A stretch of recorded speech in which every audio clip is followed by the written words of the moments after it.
তিস্তা পানি বন্টন চুক্তি না হলেও নদী সংরক্ষণ ও ব্যবস্থাপনার জন্য কারিগরি দল শীঘ্রই বাংলাদেশে পাঠাবে ভারত। দিল্লিতে শেখ হাসিনার সাথে বৈঠকের পর এসব কথা জানান ভারতের প্রধানমন্ত্রী নরেন্দ্র মোদী।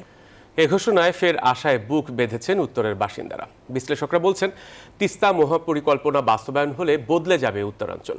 সাদ্দাম হোসেন ডেমির ক্যামেরায় ও রেজাউল করিম মানিকের তথ্যচিত্র নিয়ে দেখুন ডেস্ক রিপোর্ট।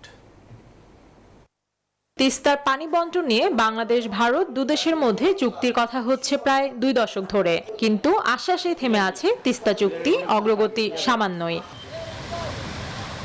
এরই মধ্যে চীন আগ্রহ প্রকাশ করেছে তিস্তাকে কেন্দ্র করে এক মহাপরিকল্পনা বাস্তবায়নের, কিন্তু তিস্তা অববাহিকায় মানুষের সব প্রত্যাশা ভারতের কাছেই, যে কারণে প্রধানমন্ত্রীর সফরে একটা কিছু হবে এমন আশায় ছিলেন তারা।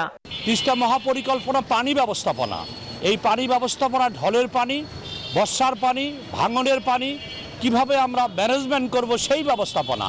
আমাদের নদীর বুক, তিস্তার বুক উঁচু হয়ে গেছে, সেটা খননের পরিকল্পনা। আমাদের বন্ধুবর্তী দেশের সাথে সুসম্পর্ক রেখে আমাদের যে সমস্যাগুলো পারস্পরিক আলাপ আলোচনা দ্বিপাক্ষিক যে সমাধান করা যাবে, এই জন্য এটাকে আমরা ভালো মনে করছি। আমি আশা করছি যে তিস্তার ঝুলন্ত যে অবস্থাটা দীর্ঘদিন যাবত আছে, তিস্তা মহাপরিকল্পনা সহ এটি অবশ্যই একটি সমাধান হতে হবে।